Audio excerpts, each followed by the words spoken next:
Good evening.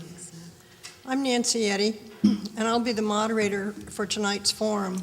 On behalf of the League of Women Voters and Amherst Media, which used to be known as the Amherst Community TV, I'd like to welcome you to this Candidates Night, which will introduce you to the contestants for several positions in town: town meeting moderator, elector for the Oliver Smith Will, the Select Board, School Committee, Jones Library Trustees, and the Redevelopment Authority. Unable to join us tonight is Judy Brooks, who is running unopposed for a 5-year term on the Housing Authority. The League of Women Voters is a nonpartisan organization which neither supports nor opposes candidates for public office. The League does, however, support or oppose legislation and takes action on public policy questions after membership study and consensus or agreement on issues. Membership in the League is open to women and to men of voting age. This meeting tonight is sponsored by the League of Women Voters to encourage an informed electorate. Our schedule this evening will have 2 parts. The first part will feature uncontested candidates for town meeting moderator, Oliver Smith Will elector, Select Board, and School Committee. The second part will feature contested candidates for Jones Library Trustee and the Redevelopment Authority. All candidates will make a 2-minute opening statement, and the candidates for contested offices will each make a 1-minute closing statement as well. Our questions for the candidates come from League members and from the audience here tonight. All candidates will have 1.5 minutes to answer each question. Our timekeeper is Harry Brooks, who is seated over to my left. The timer will alert candidates when they have 1 minute, then 30 seconds, and then they must stop. Seated on the side over to my right are Kathy Verwark-Feldman and Janice Ratner, who have been collecting questions from the audience. Our ushers, the 6th grade cadet Girl Scouts from Troop 108, plus some League members, will rove the aisles and collect your questions. So hold a card up when you're ready if you have a written question for any of our candidates. Tonight's forum will be videotaped by Amherst Media for later broadcast on Channel 17. So let's get started. There are 4 non-contested offices in this election: town meeting moderator, Oliver Smith Will elector, Select Board, and School Committee. For each office, the candidate or candidates will make their opening statement and then answer a few questions from the audience. Let me first introduce the candidate for town meeting moderator, Harrison Gregg. Mr. Gregg, would you please make your opening statement? Thank you, Nancy, and thank you to the League and to Amherst Media for hosting this event and continuing to make such a great contribution to open government in Amherst. All of us have had the experience in the last couple of months of watching what's been going on in Tunisia and Egypt and Libya and Yemen, Bahrain, and we can only be touched and impressed with the earnestness and the hopefulness and the persistence of the demonstrators, particularly if we sat and watched what went on in Cairo. We take so much for granted in this country and in this town. We take for granted our ability to vote and to choose our leaders. We take for granted our right to know what's going on in government and our right to expect that government will be rationally conducted. Those expectations are not always met, particularly at the highest levels of government in this country. It's distressing to see the degree to which the real issues are avoided and posturing is seen as an adequate substitute for dealing with things. But in Amherst, we have a long tradition of very rational, open government.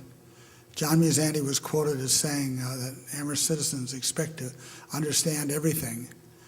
That can be a burden to our administration, but it's also a challenge that they meet very well. We're so fortunate to have the people that we have working for us in all the areas of our government, and we should continue to appreciate the right that we have to decide who is going to be in charge. thank you for coming tonight and vote. Thank you, Mr. Gregg. We have one question for Mr. Gregg tonight. In what ways has the position of town meeting moderator changed over the years of your tenure? Well, I think there are sort of waves. I mean, there are times when it's more difficult and times when it's less difficult. The last few years I've seen things move toward people being a little more willing to make decisions more quickly, more expeditiously, to listen to others, and there's simply been a willingness to accept the need to set the priorities that our boards and committees and administration have lined up for us. I don't think it's changed too much. It's still impossible to recognize all 40 people who have their hands up at the same time. And it's impossible to convince some of those people that they're not being avoided by me. I do try, and I think it's the moderator's job to try to balance the debate to the degree that I can expect how people are going to side. I try to make sure that all sides are heard. I try to make sure that new people are heard rather than the same people. But I know I recognize some people too often, and I'm certainly reminded of that fact. I just keep trying. But you have 40 hands up, you recognize one person, and you have 39 disappointed people. So I'm not complaining, but that's part of that goes with the job. Thank you. Now we'll move to the candidate for the elector of the Oliver Smith Will. John Kuhl, will you make your opening statement? The Oliver Smith, excuse me, the Oliver Smith Will it was established in 1848 by a Hatfield farmer, Oliver Smith, and the purpose was twofold. One, he designated an amount of money that was to be put aside until it grew to a certain sum and could establish the Smith Vocational School. And another amount of money was put aside for small bequests. And today, while the Smith Charities does lend support to Smith Vocational School, it is, in fact, as you mostly know, a public school of the city of Northampton. But it does receive some support from the charity. The rest of the charity's job is to disperse an amount of money to widows with dependents, to young people going into the trades, to new brides. And when I say trades, that now has been broadened to include nursing, and of course is administered without respect to gender. The original will, of course, has some very interesting language about indentured boys and destitute young girls. We don't think of them that way today. The lovely part of the Oliver Smith Will is that it maintains its income from this bequest that goes to the support of young people entering the trades, brides, widows, by underwriting local mortgages. These are all local. There has never been a default.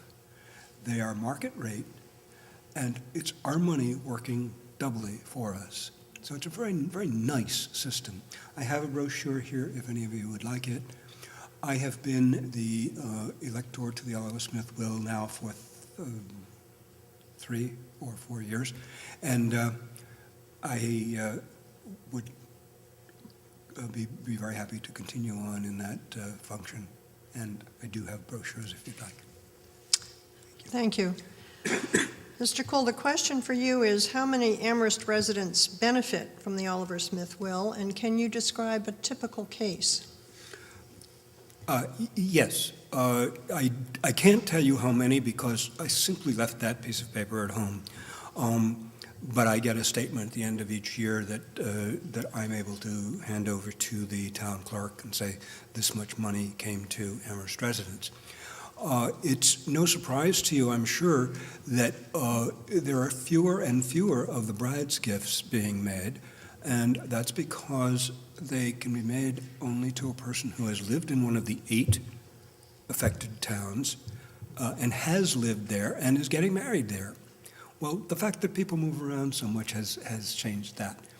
The bequest to widows with dependents is it's very small. I'm thinking it's $100 a year.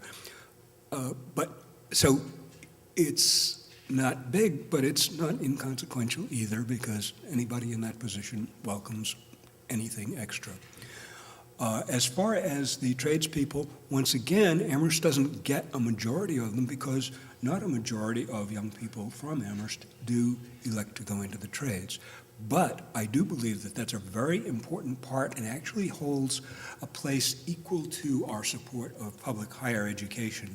Not everyone is going to go to college, not everyone needs to go to college, not everyone should go to college. And the fact is, all the Amherst PhDs are still going to need their plumbing fixed. Thank you. We now have 2 candidates for 2 open positions on the Select Board, Stephanie O'Keefe and Diana Stein. Ms. O'Keefe, would you please make your opening statement? Yes, thank you. Good evening. I can't decide if Diana and I are running unopposed because people think we're doing a reasonably good job, or if it's because people look at us and say, why would anyone want to be on the Select Board? Hard to know. At any rate, I do believe that the last 3 years have been an incredibly strong and positive time on the Select Board. We have been extremely organized, we've been extremely focused, we've been extremely collaborative, and we're getting a lot of excellent work done. Some of the accomplishments that I'm most proud of over that time include helping to guide a very smooth transition from Larry Schaefer as town manager to John Musanti, helping to create and pass last year's Proposition 2.5 override, helping to further the partnership with the University of Massachusetts, in particular by engaging the students, and also in creating very strong formal processes for some critical Select Board responsibilities, including establishing annual performance guidelines for the town manager, doing his annual performance evaluation, and establishing the annual budget policy guidelines. This is all good work. We've done a good job, but there's always more to do and always more to improve upon. During this time, I have had the privilege to meet and work with some really extraordinary people. I take this position and its responsibilities very seriously, and I am honored to have the opportunity to continue this work on your behalf. So thank you very much. Thank you. Now an opening statement from Ms. Stein. I feel honored to have been elected to the Select Board almost 3 years ago. I've learned much as a participant or as a liaison to various committees such as the AgCom, the Board of Health, the Personnel Board, the Joint Capital Planning Committee, the Zoning Subcommittee, the Community Preservation Act Committee, and others, formally or informally. These committees are comprised of wonderful citizens who contribute so much to our town. When I first ran, we all recognized that we were entering a critical financial period, but had no idea how deep the recession would be. We have been forced to cut around 25 positions and reduce services. Balancing the budget by firing people hurts our community, as does the loss of services. For the first time during my term as a Select Board member, the state will provide local aid for FY12 that is greater than we expected in the fall, although still somewhat reduced from last year. This will allow us to restore and/or to restructure as we go forward. I promised then and will continue to lobby for increased revenue. Indeed, the Select Board has written often to the state legislature and our representative and senator with our opinions. Perhaps this did some good, as we now have revenue that we did not have 3 years ago in the form of local option meals taxes and increased hotel taxes, as the campus center is now included in as one of our hotels. In closing, I will repeat what I said 3 years ago. I will work hard to maintain the quality of life that we all appreciate in Amherst, and I very much hope for your vote. And I want to thank the League for having us here today. Thank you. We now have 3 questions for each of the candidates. Ms. Stein, you'll go first. If budget cuts have to be made, what should absolutely stay and what can be cut? I think at this point, I would say hours of service probably is least detrimental, that we can somehow recoup from that easier than losing talented people. It's not a good choice, and it speaks to the reduction in services that I was referring to. But it seems as if perhaps less harm would be done that way, and again, we can recoup from it faster. I'm sorry, I thought the microphone was picking it up. That's all I would say about that. Would you say anything more about what would absolutely stay? What would absolutely stay?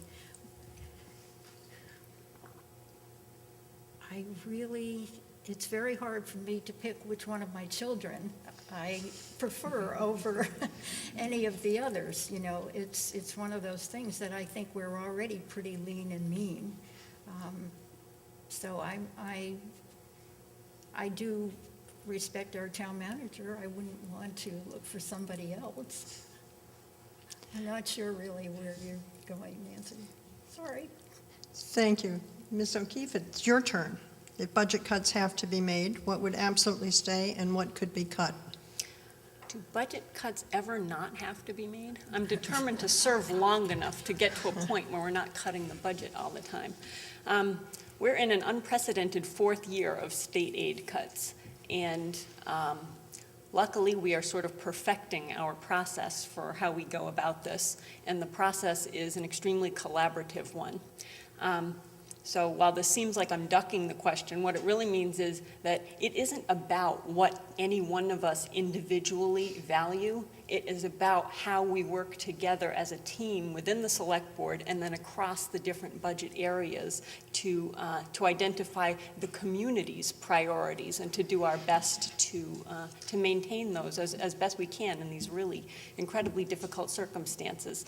The good news on the budget this year, such as it is that the cuts that we're looking to make this year are going to be considerably less than the worst-case scenario that we were predicting in the fall. Original projections were that we were going to be losing about $1.7 million in state aid. That was equal to last year's override. It looks like we don't have to cut that deep this year. That's the good news. Currently, we're looking at hopefully about $1 million worth of, or I should say, the cuts will be $700,000 roughly less than we were expecting then. So we're trying to find ways of determining those priorities, again, within the select board and then across the different budget areas, and those recommendations will come to town meeting, and they get to decide. Thank you. Ms. O'Keefe, you get to go first on the next one. Following the disaster in Japan, cities and towns around the world are wondering if they are prepared to handle a catastrophe. How well prepared is our region and our town to handle the type of emergency situation, be it man-made or natural, to which the region is susceptible? Oh, wow, that's an excellent question. I don't know that anyone can ever be fully prepared for a disaster on the magnitude of what's happening in Japan. We have in place locally a very strong emergency management team. I've had the opportunity, unfortunately, twice to sort of see our emergency action plan in place, both a little bit less than 3 years ago, and then more recently when we had a very minor, comparatively speaking, water situation when first there was found to be bacteria in the water. The first time it turned out to be a false test, but this most recent time it turned out to be a true test. What that showed to me was the collaboration that happens between all of the entities in town who need to be planning for an emergency and who do in fact undergo training and tabletop exercises to determine the communications, to determine what role who is going to play, to marshal all of the resources of public health, public safety, all the different elements that come into play in a situation like that. You know, I can only hope that we would never have to deal with anything remotely on the scale of the earthquake, but I came away from those two circumstances feeling incredibly confident about how prepared town staff is, how good our processes are, and how excellent, truly excellent, our communication is with our other significant partners in town, the University, Amherst College, Hampshire College, and the rest. So I felt very, very confident after that, very reassured, and I hope that the community feels as reassured as well. Thank you. Ms. Stein? There is a Hampshire Regional Emergency Group of which we have I appointed. think you need to maybe turn it, that's better. Okay, where we have, Alyssa Brewer and I are on the appointment committee for the select board, and we have appointed 2 members to that regional task force, one of whom is a league member. I know that, I wish I knew even more about what they do, but I know that they have run emergency drills where they practice for different kinds of emergencies, so they are prepared to deal with them. They did have, I believe, Mike Slogar came when he was on the, still retired from the fire department, and spoke to the select board, filling in some of the details of how the emergency task force was working. And it's pretty impressive. I think they're pretty well prepared. I know, I'll just say one last thing. When I first came to Amherst, I read a history of the town that showed what the common looked like after a hurricane. So you don't have to have a nuclear emergency to have very severe emergencies, and it's well that we're prepared. Thank you. One last question for each of the candidates. Ms. Stein, you get to go first this time. What are the Select Board's current plans to encourage business and economic development in the community in order to expand the tax base? Well, the Select Board has already written in to support the development of a viable gateway project. We were interested in the hopes that a multi-use development that's compatible with the neighborhood, it's important that this be done right, would help with the economic base and be a gateway to the town. So that's one area of development. We have also looked at developing the property in the north of Amherst, and while that didn't pan out at that time, that's sort of in the future for a possible consideration. On my own, I simply try to make sure that businesses, one of the things that has improved actually since we've been on the select board is the whole permitting process, which was a drag on economic development because it used to be much slower and much more difficult to get permits so that you could have your economic project move forward. And I know for a fact that some people have told me that that the process is working much better for them now. So we hope that will increase economic development. Thank you. Ms. O'Keefe? Thank you. Economic development has been a goal of the Select Board for several years now, and it demonstrates itself in the goals, the performance goals that we set for the town manager. In addition to kind of the more traditional economic development scenarios, one of the goals that was put forth, and in fact was initiated by Ms. Stein, was a green goal for the town manager this year. And there's a lot of potential for economic development in green areas. I hope folks have been reading with great interest and enthusiasm the articles in the paper recently about the plans for a solar array at the old landfill. This is something that has the potential to, over time, save us, over about 25 years, save us about $25 million costs in energy costs, and would also help to broaden the tax base by having the equipment, the solar equipment, pay property tax to the town. So there's just so much potential there. So to be kind of thinking outside the box and as to what economic development entails and what the most appropriate kinds of options are for our community is something that we're doing and we're approaching from different ways with the town manager. The Gateway project that Ms. Stein referenced is really vital, and we encourage everyone to take part in that process. As she was saying, this is something that we want to be mutually beneficial to all the stakeholders in the community and to the University of Massachusetts, and there's great opportunities there. You'll be reading a lot more about that in the coming weeks, and we hope you'll all take part. Thank you. And now we move to the school committee. And once again, we have an uncontested race, one candidate for one open position on school committee. Catherine Oppie, would you make your opening statement? Thank you. I want to thank the League of Women Voters for organizing this forum, and to all of you for taking the time to join us this evening. My husband and I moved to Amherst with our children 4.5 years ago. We had one son in the elementary school, one in the middle school, and one in the high school. We came from a very good school system, a different school system in Newton, Massachusetts, and we were understandably anxious about the kind of adjustment they would make in Amherst. But it soon became apparent to us that our children were thriving here.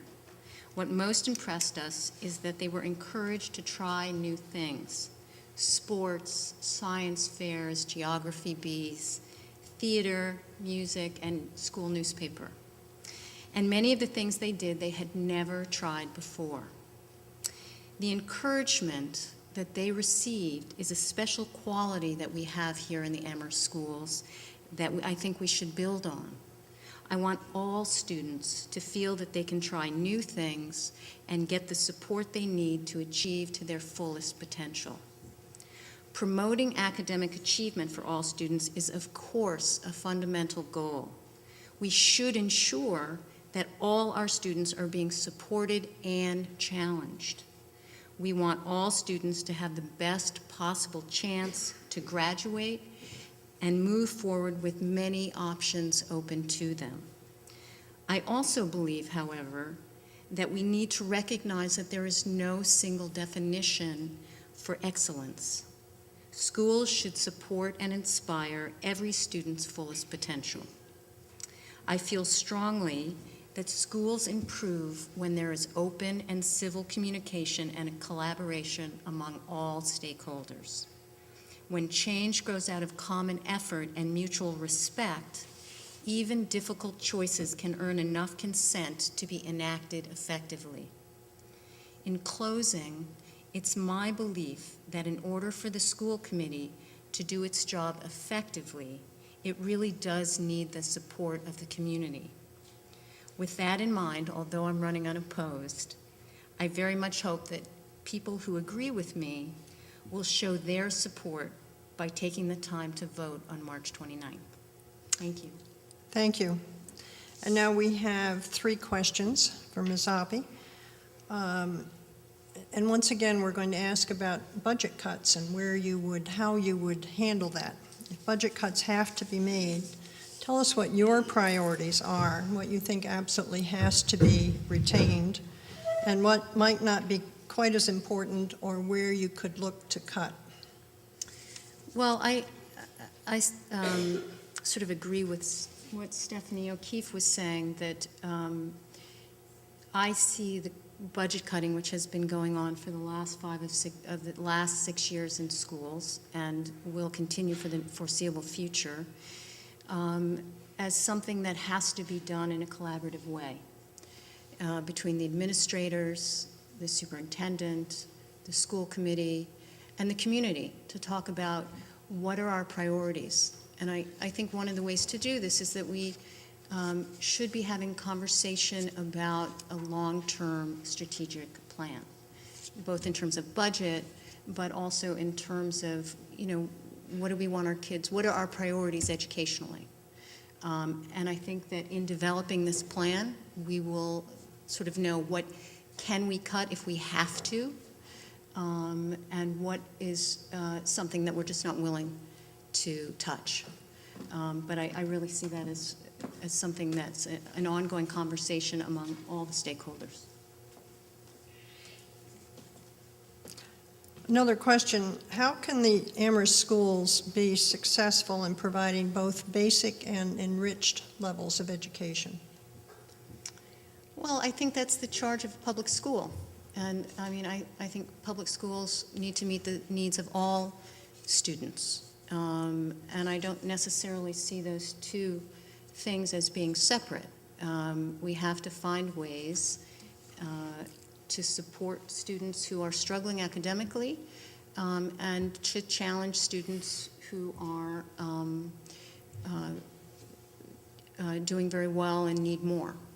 And again, I believe that part of that is deciding what are our long-term goals. How are we going to do things like narrow the achievement gap? And while at the same time continuing to challenge all our students to, in all their individual talents and strengths. Thank you. Third question, what are the characteristics of an excellent school committee member? That's a really good question. I think a very important characteristic is someone who can listen, someone who is interested in hearing what the community who elects them wants to say. And I mean, I think that there are very difficult decisions that the school committee needs to make, and I understand that not everyone is going to be happy with every decision, but I do believe that when people feel like they're heard and that their opinions are considered, then it's possible to make hard choices and have people say, I understand it. I know why you had to decide what you did, and I don't necessarily agree, but I felt like I was part of the process. Thank you. Ordinarily, we would not take a fourth question, but Ms. Oppie was concise in her answers. And we have one question which just came in from the audience. I think it probably came from a kid. So the question is, what do you think of school lunches? Oh. Well, I can't say that I've ever had one. But I would like to hear from students, to hear what they have to say about school lunches. And actually, my children, I'm kind of embarrassed to say, have never had school lunch either. They prefer to bring lunch from home. So, but whomever asked the question, I'd be happy to talk with you about it after this. Thank you. We're now going to take a brief 2-minute break. We'll move to panel 2 for the contested offices of the Jones Library trustees and the Redevelopment Authority. So thank you to all of our uncontested candidates. So we do in this session have candidates who are running for the Jones Library trustees and for the Redevelopment Authority. We're going to start with the Jones Library trustees, Christopher Hoffman, Patricia Holland, and Michael Wolf. Mr. Hoffman, if you would go first with your opening statement. Thank you. There's an old curse that says, may you live in interesting times. Well, these are certainly interesting times for the Jones Library system. Not only are we looking for a permanent director for the first time in 30 years, we've hired or will soon hire new department heads. We have a new firm managing our endowment, and we're using new investment policies. Sadly, we're also continuing to see sharp declines in our revenues. For the third year in a row, we need to consider the possibility that we may not receive enough town money to meet the state certification level. State aid itself is down. Now our endowment continues to recover from the crash. The amount our outside advisors said we could safely take from it dropped by $20,000 this year, and we've been told we need to reduce by at least $100,000 more per year in the future if it's going to survive for future generations. And all we're nearly $100,000 below where we'd like to be to meet current services. And despite all this, I'm still hoping to be elected for a second term. Beside the challenges we face, we also are in the midst of exciting changes, and I believe I'd be a good choice to participate in those changes. In addition to the things I've mentioned, the board has started a major overhaul of its policies and committee structure. We've made a really good start, but one thing I know I can bring to these discussions is a jaundiced eye toward the proper role of our board to ensure we come up with policies that are the best balance between the needs of the staff, director, the trustees, and the public. Also, I think I built up a certain amount of trust and goodwill with the library staff during my first term. The trustees will undoubtedly have to make many tough decisions during its coming term, and it's important to have board members that the staff can believe will hear the concerns and do the best they can to keep the changes from being too painful. Finally, and this may come as a surprise to those who don't know me, I work really well with others and genuinely try to see all sides of an issue and try to reach a conclusion that will satisfy everyone. I'll continue to speak up when I think bad things are happening, but I also try to be clear and speak up when I see the many good things that have happened with this board. And I'm not afraid to learn from my mistakes. I know I've made many. But we've all learned, and the four of us have become a surprisingly good team. I hope to remain a member of this team for another 3 years. Thank you. Ms. Holland, your opening statement. I have been a trustee for 6 years now, and for the last 2 years have served as president. The library trustees have three main duties. First, to oversee the finances of the library. The second, to oversee the buildings and grounds. And third, to oversee the management of the library, including approving policies and selecting a library director. Since I've been president of the board, I'm pleased to report what we trustees have accomplished. After the 2007-2008 financial meltdown, we protected the endowment's assets by moving them from passive management to low-risk active management. We've worked successfully with town committees for funds to repaint the Jones Library, repair its elevator, fix the roof, protect historic documents, and to preserve and repaint the North Amherst Library. I've also worked with local gardening folks to plant a garden at the North Amherst Library, and we're going to do the maintenance too. We've coordinated with the Amherst Area Chamber of Commerce to increase the three libraries' visibility and community outreach.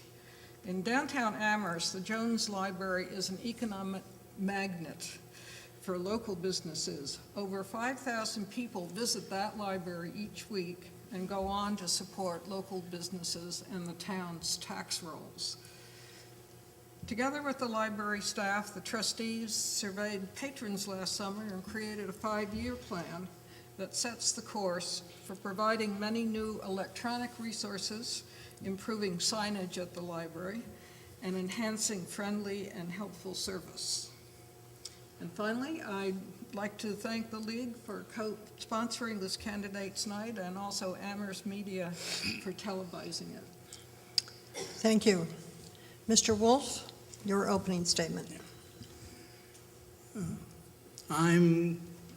If I get elected, will be the new person on the board. I've been, since I was a schoolboy in England, I've been an excited user of libraries, large libraries, small libraries, major libraries, minor libraries.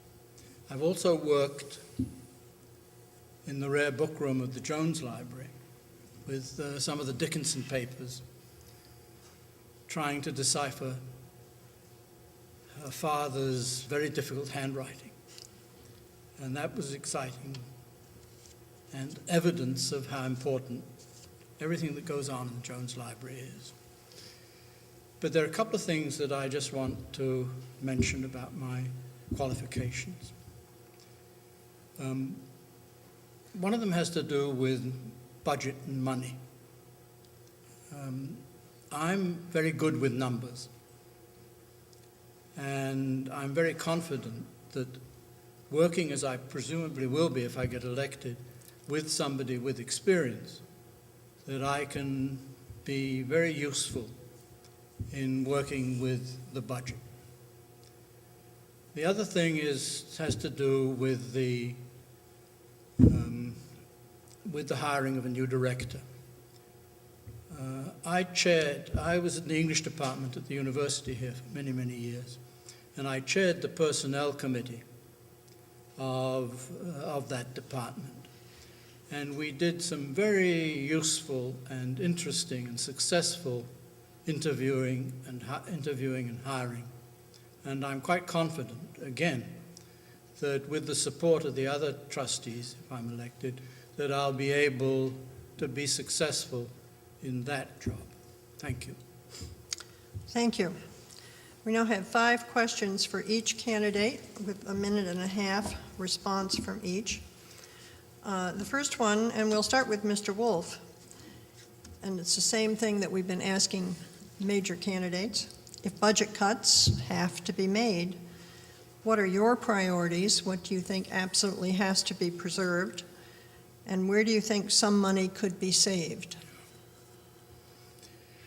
Well, I think that what absolutely has to be preserved are personnel. I would not make or recommend cuts in personnel. I think the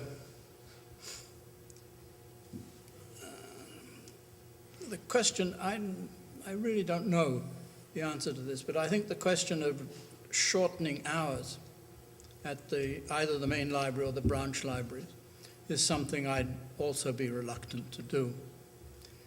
But I think that would be, opening later, closing earlier. I think that would be my recommendation. But again, let me reiterate that the thing I would least be willing to do is to cut personnel.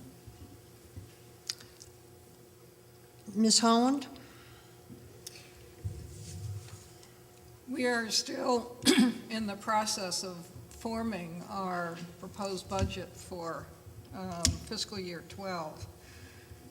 And it's a very tough thing to do. After 6 years I've been on the board, to each year have to cut back. I too would very much like to preserve the hours, but we are proposing to shut down on Friday afternoons and and at the branch libraries for 2 hours on Saturday mornings. Now, one of the reasons that we're proposing this is because we think we can go out and raise funds to get those hours back. We did that a year or so ago when we again had to close on Friday afternoons. And thanks to Mark Power of Harpo, he put on a barbecue for us up at his place in North Amherst. We sold tickets to it and had a good time, and we managed to get enough money to get the library open again on Friday afternoons. This is the sort of thing we'll probably have to do again. One of the things I feel strongly about is keeping the library open on Sunday afternoons for people who can't get there at other times. The other problems that we face too are that we are spending a great deal out of our endowment, much more than we're advised to be doing, but we feel compelled to do that simply to keep the library open. In the long run, this will not work. And we are using up our endowment. And we are going to have to undertake a major fundraising campaign. We've already are working on that and have some good ideas about how to do this. But this will be a really major campaign to boost the endowment and therefore allow us to spend from it more safely. Oh, thank you, Ms. Holland. Mr. Hoffman? Well, I'm not going to be able to say anything too different from what my two friends over here have said.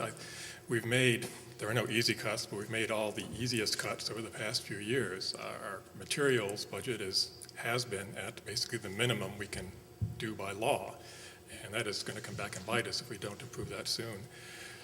I think we have to keep our staff. Our staff is stretched thin as it is. We can't cut it anymore. We have to make their life better. I'm afraid the only place I see that where we can try to make some cuts right now is in hours, either by closing afternoons, reducing hours for staff, so maybe some parts of the library are not open as long.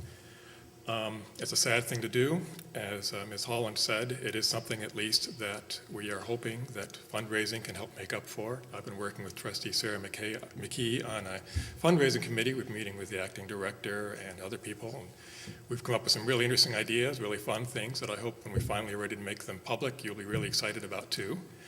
But unfortunately, we're not quite ready there, so I won't say anything more at the moment. Thank you.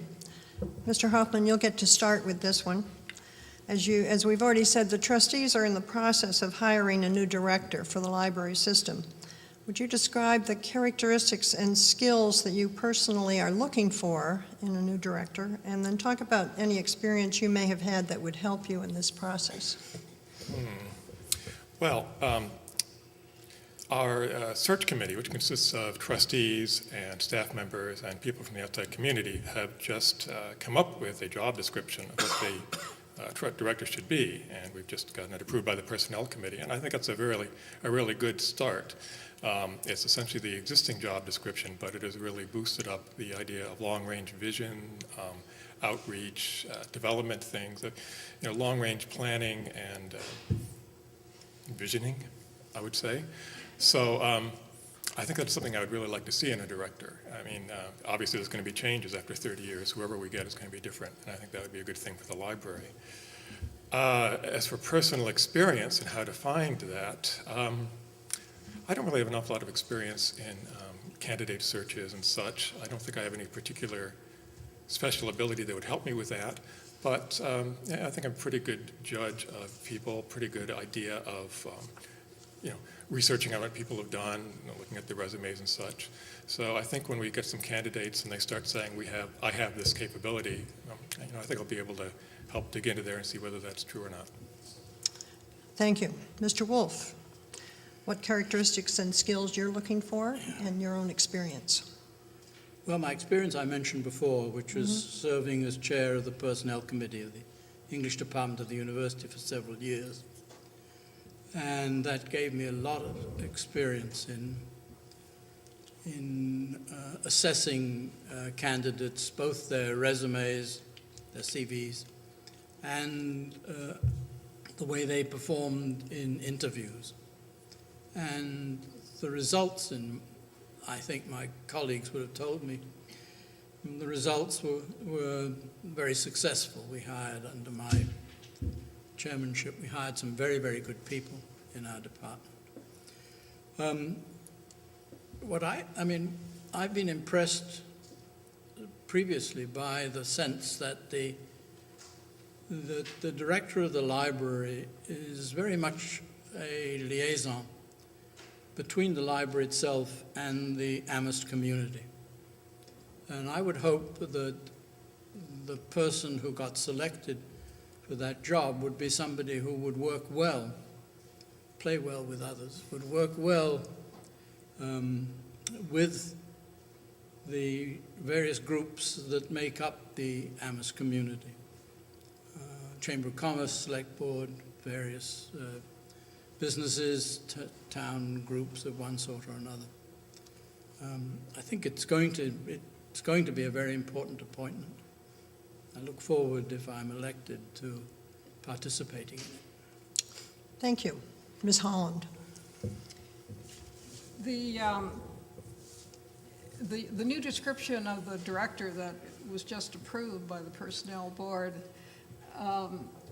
has as a qualification that they be very experienced with the financial aspects of running a library, and including fundraising. The problem the library faces is that trustees, who in many cases are the people who go out and raise money, in our case, the trustees come and go. They don't stay on for decades. The librarians will tend to stay on a good deal longer than any trustee would. And so it's really important to have a trustee who takes on the burden of going out, getting to know the people in town and the communities around, and really seeking good, large, generous support. Trustees are happy to help. We're always as Chris said, we're working on this all the time, but it's, we really want to have a director who has a dynamic quality in that regard. Now, one of the problems, of course, is that at our library, where there are 2 branches, the director's job is a very hectic one. And it may well be that a director who's going to have the time to go out into the community and be the dynamic sort of person that we hope will need more assistance in the library. We think we are doing some juggling around where maybe somebody will be able to help out in ways that we haven't had before. So that's, as far as experience goes, we went through a fairly Briefly, extensive please. search for acting director. You're My kind of way time over is up. time, yeah. Let me start with another question, and maybe you can add in on that. Third question, and Ms. Holland, you can go first. Technology is having a major impact on the book publishing world. What impact do you think this may have on the libraries in Amherst? Well, the library is undergoing a very interesting change, partly because of all these electronic developments. And as more people turn to reading their books, downloading their books and reading them on all sorts of devices,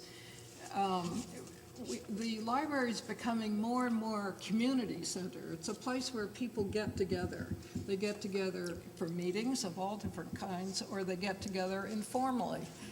And I think this is happening at libraries all over, and we want to encourage it. We think this is a good idea.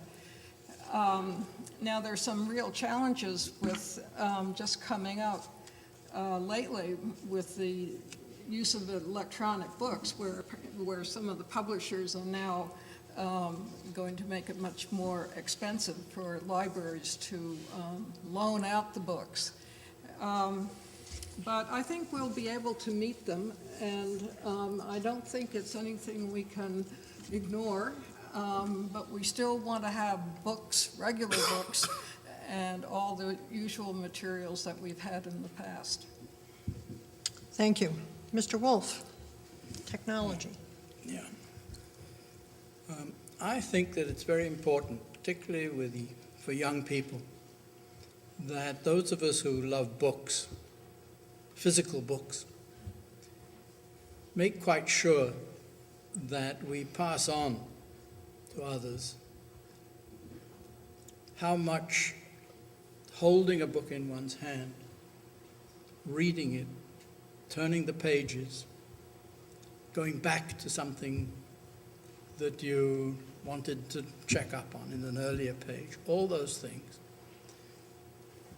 are things that cannot be duplicated in these Kindles and Nooks or whatever they're called, these handheld things. And I've seen people in seminars using this instead of the set book and getting very confused because they haven't had the book in front of them.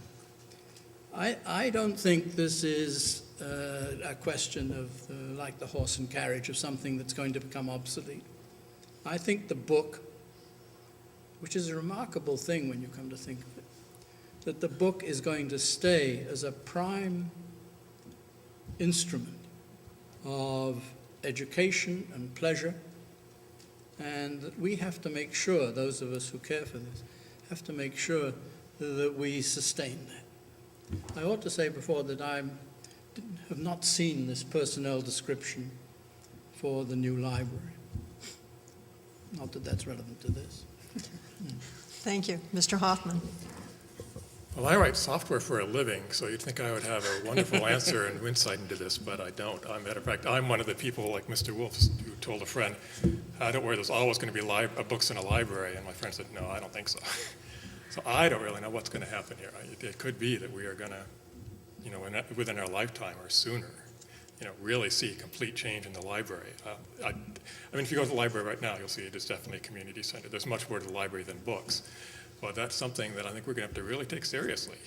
The e-book revolution is new, and we're talking about reading books. I mean, I read Tale of Two Cities on my iPod Touch earlier this year, so people do it. I did it. I got bad eyes. The young kids are really used to it. So I mean, I'm hoping that's one thing that our director and we have a new head of reference who's a really technical, really great guy, really visionary guy. This is something they're going to have to take seriously, and they're going to have to really think about. And I can give my 2 cents, but we really need the professionals in there, really, doing the research and really looking ahead and seeing what we can do. Thank you. We'll start with Mr. Wolf this time. If resources were not limited, what innovations in children's services would you like to see the library system initiate?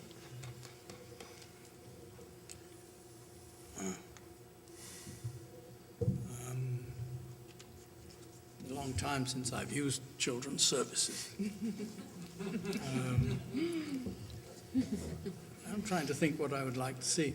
I mean, again, I think it's crucial that books, that children learn to use books early. I know we did that with our children, and they did that with our grandchildren.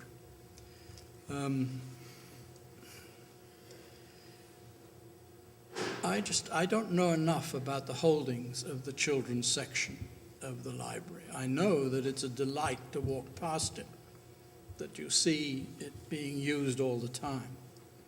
And I can't really speak helpfully, I think, about what improvements I would make there. But again, make sure that every child in our area, insofar as we can do something about it, make sure that that little child grows up with books. Mr. Hoffman.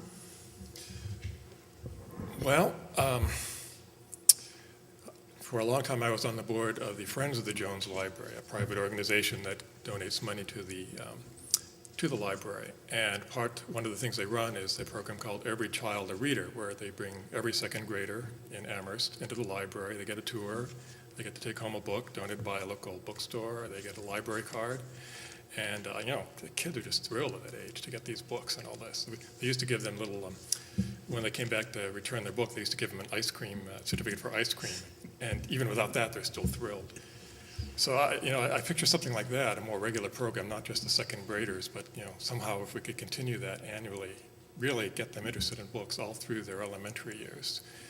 That would be great. I think also, and I don't know exactly how this would work, and I'm hoping this is something our new director might look into, or maybe some people who come on the board, closer ties with the schools. I mean, the schools are facing budget cuts in their libraries and all that. We're facing budget cuts. We've got a common need to serve the children. And I think that would be something that I would hope people would try to find opportunities for the two organizations to work together somehow. I don't know how, but that would be a good goal. Thank you. Ms. Holland. I'm very proud of the services that the library already offers for children. I know up at the North Amherst branch, for example, they have the Head Start program right across the street. And every Monday morning, those kids troop across with their teachers. These are the 3- and 4-year-olds, really young ones. And they have a story hour, and sometimes they have a craft hour, too. There's the Sing With Your Baby program, which is, I think, a good start for reading. And the size of the collections there is excellent. The size and the quality, as I understand it, is absolutely excellent. Still, I guess like all of us, we're beyond the stage of having little children ourselves. We have little grandchildren, at least some of us do. And it would be very interesting to have people tell us what improvements they would like to see in the children's department. That would be very helpful, and we would listen very carefully. Thank you. Last question goes first to Ms. Holland. What improvements would you like to see in the physical plant of the Jones Library or in the two branches? Well, the Jones Library in the center of town has had quite a bit of improvement in the last couple of years. It's been repainted, as I said, and we've had new roofing done and all sorts of things. One of the big projects to come is major improvements that have to be done to the heating and ventilation, the heating and air conditioning systems, the HVAC. This is going to be expensive. It's going to start in the special collections room where the manuscripts are in real danger if they aren't kept at a steady temperature year-round. We have funding to do that already. But it's going to apply to the rest of the library too. Up at the North Amherst, the Munson Library, I should mention, we don't have to worry about the buildings there because it's part of the Munson Memorial Association, I think is the name. And they take care of all of that for the library. The library simply rents space from them. The North Amherst Library, however, does need maintenance. It's the oldest library in town, built in 1893, although it was founded back in 1867, actually. And thanks to support from the town, from the CPAC, particularly Community Preservation Act Committee. It's recently been repainted, and as I said, we put it in a garden, and it still needs some work that CPAC is going to recommend to town meeting. I hope town meeting will support it to to restore its brick foundation. And there are going to be some other support that the CPAC will recommend for preserving some of the paintings in the really magnificent painting collection that the library has. Mr. Hoffman. Well, I think what we have now in the library is a really great space, and the renovations that happened there have been very good for it. But on the other hand, I remember what the library was like before, and there was definitely a different feel. In many ways, it was a homier sort of place. It was modeled somewhat after a home.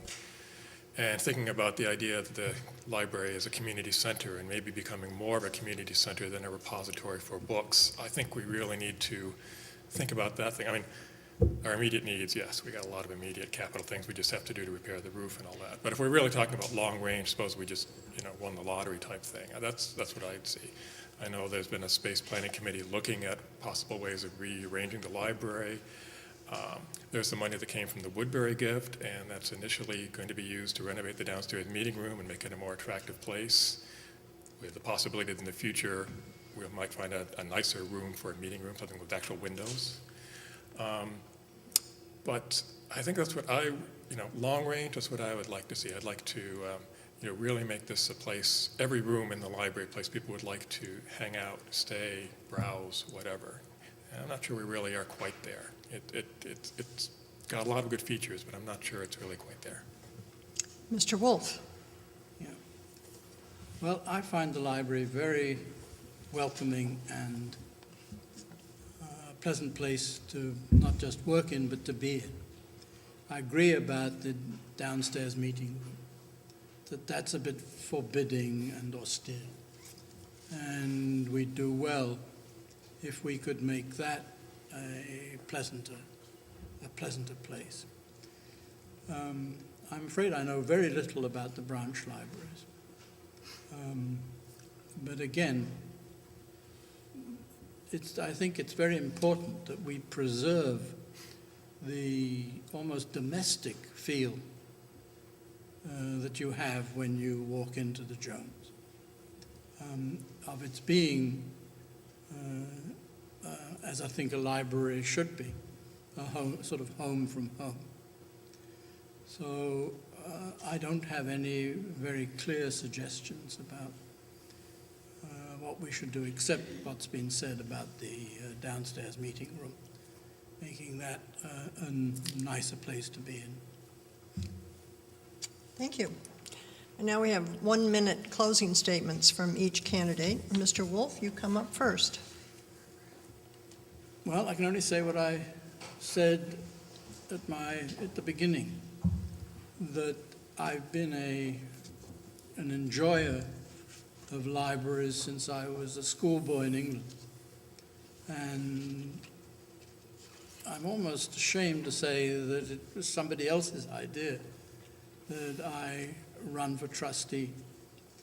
But I'm very, very glad that they suggested this to me, because it's a way of paying back not only libraries as a system and librarians as a profession, but a way, as I hope would be the case, of preserving and improving what I think an extraordinary benefit to the community at large the Jones Library is.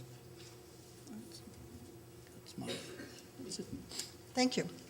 Ms. Holland? Amherst residents need and deserve excellent library services. For the next 3 years, I will work toward the following goals: to lead the search for a new director, to enhance the partnership with the Friends of the Library, to preserve hours of opening, to increase fundraising for operating expenses and for the endowment, to upgrade library facilities for improved services for patrons, and to enhance energy savings. And finally, to support the English as a Second Language program, which is a heartwarming model of help for non-English speakers and has enabled many to become U.S. citizens. Mr. Hoffman? I'd like to thank the League for inviting us here tonight and giving us a chance to speak to everyone. I hope I've made a good case for myself. At least some of you will consider going out and voting for me next week. But I've always been an optimist, and I know that the Jones is going to continue to be a great institution regardless of who wins the election next week. That is, it'll continue to be a great institution as long as the people of Amherst support it. So I hope you'll show your support for the Jones beyond going out to the polls next week. I encourage you to take the opportunity to donate, volunteer, or maybe lobby your elected officials to support the library, or even just say thank you to the staff members when you think they've done a good job, because every little bit helps. Thanks. Thank you. And we now move to the one open seat for the Redevelopment Authority. We have 2 candidates for that seat, Aaron Hayden and Vincent O'Connor. Mr. Hayden, would you make your opening statement? I'd be delighted. First, I'd like to thank the League for organizing this event. I'd like to thank all of you for coming out and watching this, and all of you who are going to be watching, and Amherst Media for taping this so that you can watch it. Also for the Girl Scouts who provided us with the fine goodies and the sustaining goodies in the lobby as we came in. I am a member of the Club of Clean-Shaven Guys. I'm a proud member also of the organization that made the Bang Center possible, among other things, the ARA. I want to work to continue to add to the quality of life in town through the kinds of projects that the ARA is uniquely able to accomplish. When I joined the ARA 3 years ago, we considered a wide range of projects, from brownfields in North Amherst to an eclectic collection of buildings and vacant lots east of Kendrick Park, and a bit further on to an abandoned building that frames Emily Dickinson's graveyard. Then the university tore down some blighted buildings along the major route between the university and downtown and donated the vacant parcel to the town. The gateway runs from Kendrick Park to the Haggis Mall, in between 2 valuable residential neighborhoods, and it is a neighborhood in transition. It has increasing and disturbing pedestrian traffic to and from the downtown. Economic pressure on homeowners drives the conversion of homes into rental units all over town, and the goings-on in these rental units is often unacceptable. There will be 3,500 more students at university in a few years from now, and 2,000 of them will not be coming to dorm rooms. We mustn't do nothing. The toehold into Gateway that the old Fraternity Row parcel gives us can be leveraged to corral the pressures of change in constructive ways. We have embarked on a public process to understand the vision for the Gateway area, and with this vision, we can direct our planning of a mixed-use project on that frat row. Whether or how many undergraduate students might live there will be determined by the work we have just started. While Amherst is special in many ways, we share some things with other university towns and are in competition with them to attract the highest caliber professors and students. Having a high quality of life in our neighborhoods and a vibrant downtown is in everybody's interest. Thank you all. Mr. O'Connor, your opening statement. I'm Vincent O'Connor, a 36-year resident of Amherst. My first contact with redevelopment authorities began in my birth city, where, as a member of the redevelopment committees of San Francisco's chapters of the NAACP and CORE, I witnessed the abuse of urban renewal that became known as Negro removal. In many cities of this country, the redevelopment process was used to bulldoze entire neighborhoods, replacing them with elevated highways, car-oriented shopping centers, and high-rise warehouses for low-income families. The redevelopment process has been and can be used by well-meaning people with disastrous results. Amherst needs an intergenerational Y or a multifaceted Boys and Girls Club, and I believe there are sites near downtown that meet the legal requirements for redevelopment authority action in pursuit of the first steps towards such a community facility. There are brownfield sites in North Amherst and near the Amtrak station that are also proper subjects for redevelopment authority interest. However, the much trumpeted Gateway project includes many private properties that are far beyond the scope of any legitimate redevelopment authority consideration. As to the university-owned parcels on the east side of North Pleasant Street, south of the university, I support the reuse of that limited area for 2- or 3-story graduate student or university family housing, but not for high-rise or undergraduate student housing. Quiet negotiations with the university, perhaps involving our legislative delegation, might be a less costly and disruptive method for achieving that result rather than the proposed Gateway project. The Boltwood Walk redevelopment project area originally included all the buildings on the east side of North Pleasant Street from Antonio's Pizza to the Unitarian Society. Public opposition resulted in the removal of that section of North Pleasant Street from the Boltwood project. And I'm running for the ARA to facilitate that type of moderation with respect to the Gateway project. Thank you. We now have 5 questions for each of the candidates. The first is the basic one, which is, how would you describe the role and responsibilities of the Amherst Redevelopment Authority? Mr. Hayden, Mr. O'Connor, you get to go first. Well, again, I think both Mr. Hayden and I have mentioned areas that are proper subjects for redevelopment authorities. Vacant lots in business districts, brownfields.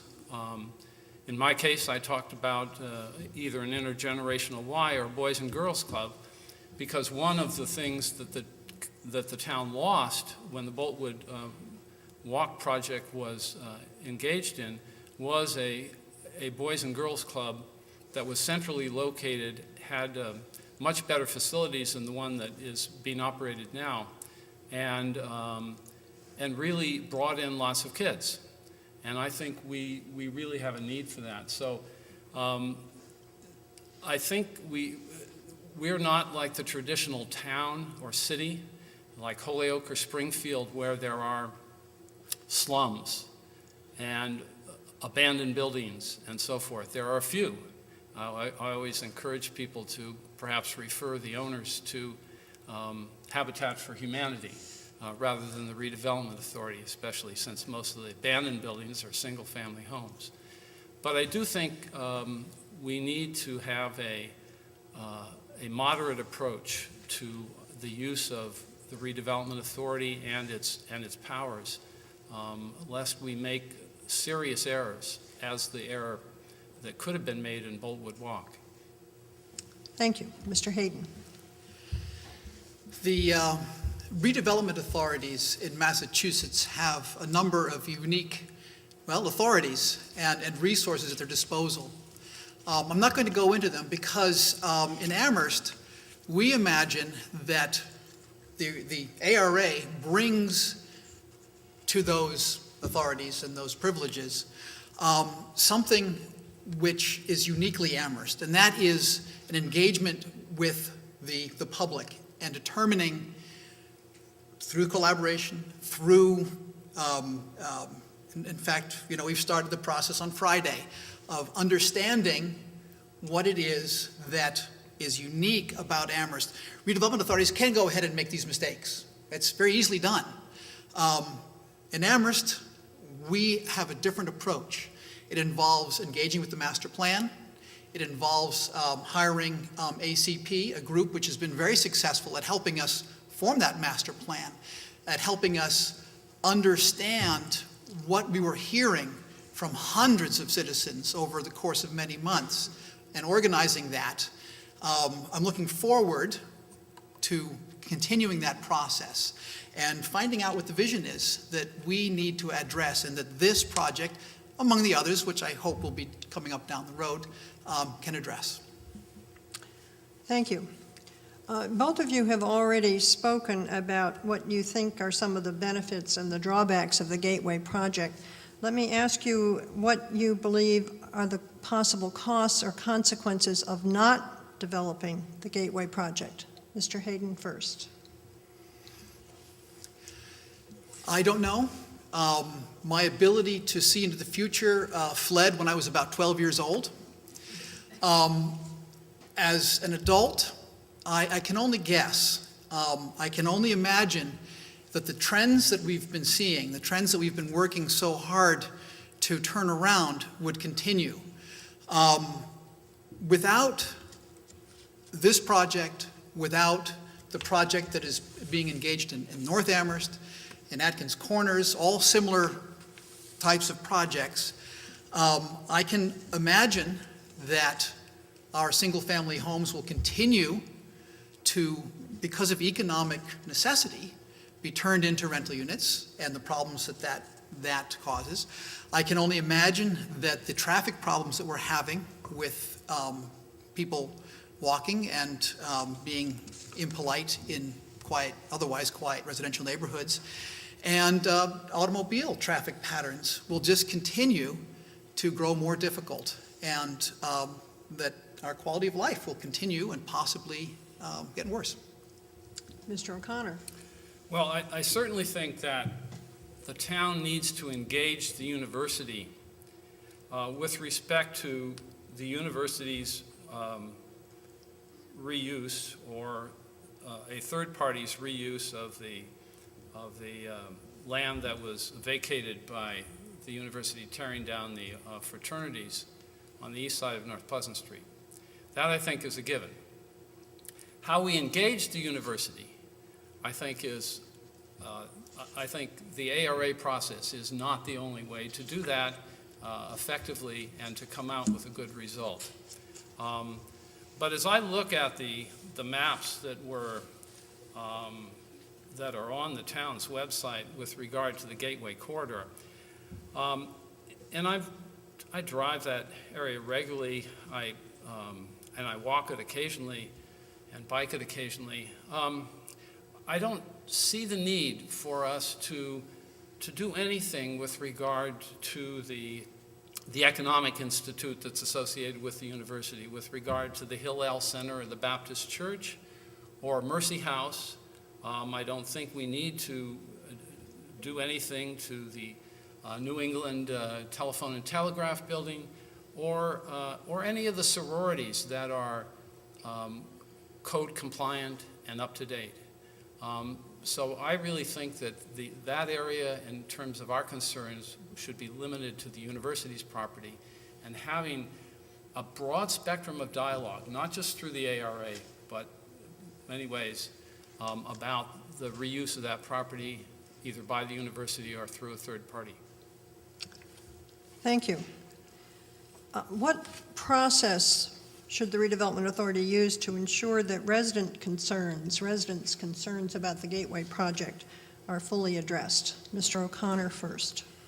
Well, I think the first thing that, and it would actually, it probably gets into the cost-saving question that you're probably not going to ask us because of the nature of the ARA.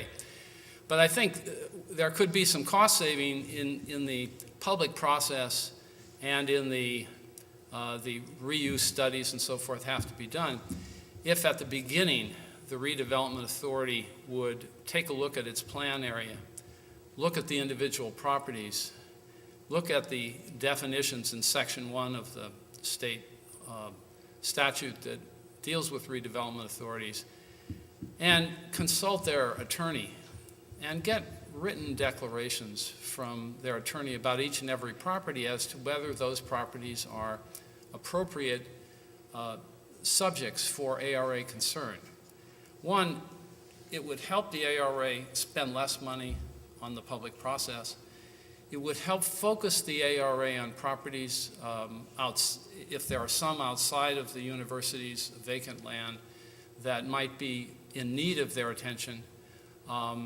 It would reduce the level of conflict in the community at the beginning, which is where one should do it.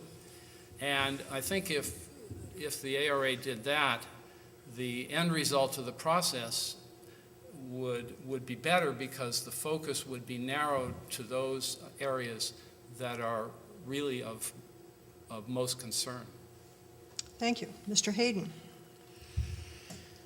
This is the one question that keeps me up at night, trying to figure out how to understand what it is I'm hearing. There are many facets to engaging public opinion, their ideas, their wishes, their desires, their aspirations for this community that we live in. It's not a simple one. It's not only a matter of just asking, although that is an important part. And part of the process that we've entered into for the next few months is going to involve asking a lot of questions, very specific questions about what do you need? What is needed here? There's also the hearing. You know, as the answers come along, you've got to pay attention and understand what's going on. There is also, after you asking the question, to let the process sort of give it room so that people can discuss back and forth and, between members of the ARA in this place. But it really doesn't matter what the parcel is or what the area is that you're talking to. It's about engaging people and in very different ways. Especially, I'm a little concerned about the quiet people, of the quiet opinions, who sometimes just get cowed and overborne by loud opinions. Thank you. The Redevelopment Authority was established by town meeting in the early 1970s. Time does fly. Its main purpose was to develop Boltwood Walk in order to strengthen the center of Amherst. Do you think that project is now fully complete? And if not, what potential work remains? Mr. Hayden first.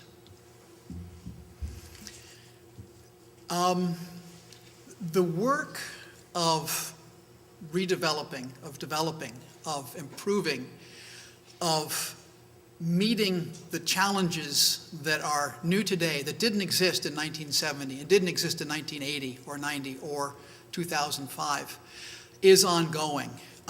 Specifically with the Boltwood Walk, we are seeing a large building going up there now, something new and exciting in the history of development in Amherst. No, the work is not done. A number of the projects, of the tasks that were set to the ARA have been completed, but there's still plenty of work to do.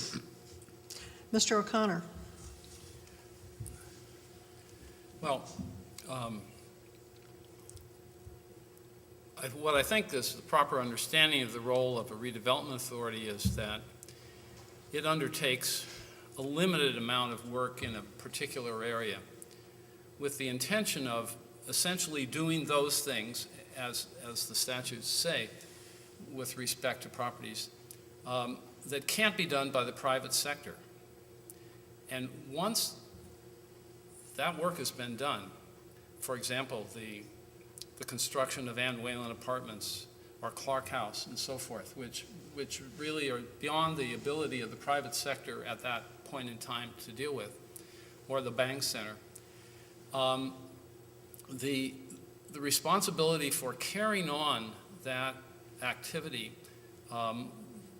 passes over to the private sector, and I think that and very fortunately, we did not essentially demolish the streetscape on North Pleasant Street at a time when it probably would have taken 10 or 15 years to actually get from vacant lots to something.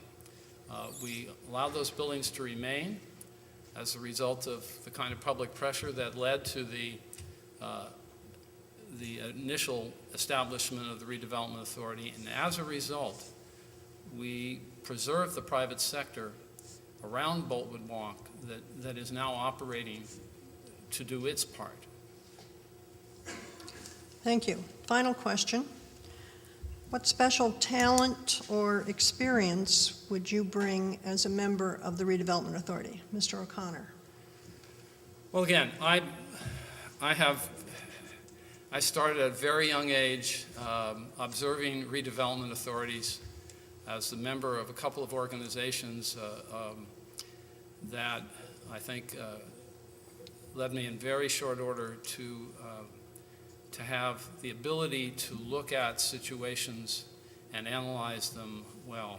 I think it was also fortunate that I have lived in town long enough to have experienced almost the entirety of the Boltwood Walk project.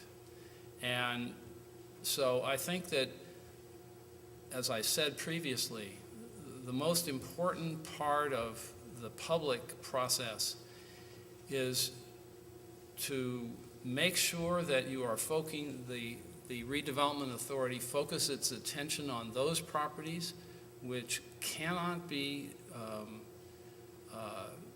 taken on by the private sector, that it does so in a moderate way, and that it completes its work quickly so that the private sector can take over.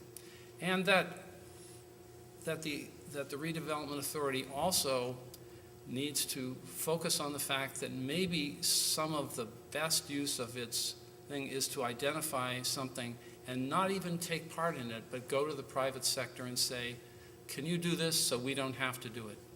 And sometimes that's the best use of a redevelopment authority. Mr. Hayden. My mother always told me that modesty was a virtue, but maybe I'll have to set that aside briefly tonight. I have only myself to offer.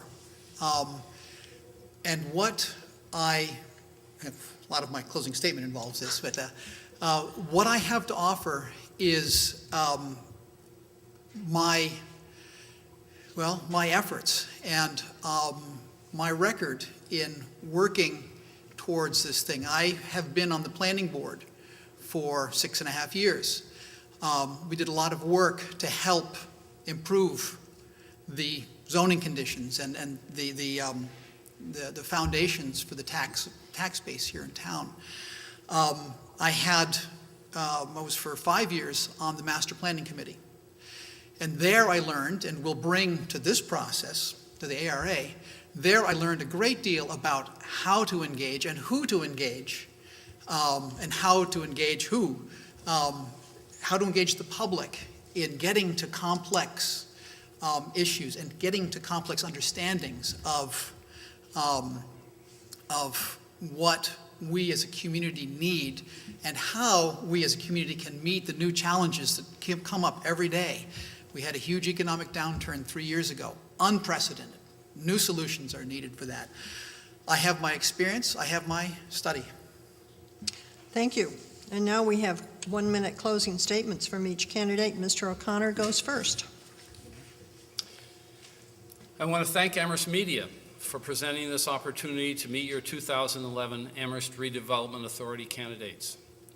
Thanks to the audience and to the viewers at home for taking the time to listen to our presentations and consider the implications of our views for Amherst youth, our downtown businesses, neighborhoods on both sides of the Gateway proposal, and for all in our community. Thanks to the League of Women Voters for providing Amherst voters with another look at their ARA candidates. I am Vincent O'Connor. If elected to the Amherst Redevelopment Authority, I will work as a member of the authority and at town meeting for responsible ARA policies that respect private property outside the purview of redevelopment authorities and view economic development cooperation with the university realistically. Please cast your one redevelopment authority vote for me, Vincent O'Connor, on Tuesday, March 29. Thank you. Mr. Hayden. So I get to put a plug in for myself. I would like to continue to bring to the table my experience with the public process that helped create the master plan. Only through deliberate gathering, organizing, and publishing of what we learned from the hundreds of folks who participated in that process could we have created this plan and have town meeting approve it. This is the process we have embarked in on a slightly smaller scale for the Gateway. I will also bring to my table the experience on the planning board, creating dozens of zoning changes that continue to encourage business we want in town. The latest is a family doctor and an environmental consulting firm. I've been a firefighter in town, a parent with children in the public schools. I'm a homeowner, a taxpayer, and someone who goes to work every day in Amherst, so I feel directly the effects that the many pressures have on Amherst. I'm an alternative commissioner representing Amherst to the Pioneer Valley Planning Commission, which is part of the work I continue to do to learn how planning works for improving a community. I have and will continue to work long and hard in service to the community for its benefit, and I share with you all an abiding concern for the town's future. I look forward to getting your help in figuring all of this out, and thank you all for coming. That concludes the program this evening. I want to thank all of the candidates, both contested and uncontested, for coming tonight. Thanks to Amherst Media for putting this on the air. Thanks to the Girl Scouts for helping out and having some great goodies out in the lobby. You missed it if you didn't come here. And thank you especially to everyone who's been watching both in the audience and at home. Don't forget to vote next Tuesday, March 29th. All the polls are open. Good night.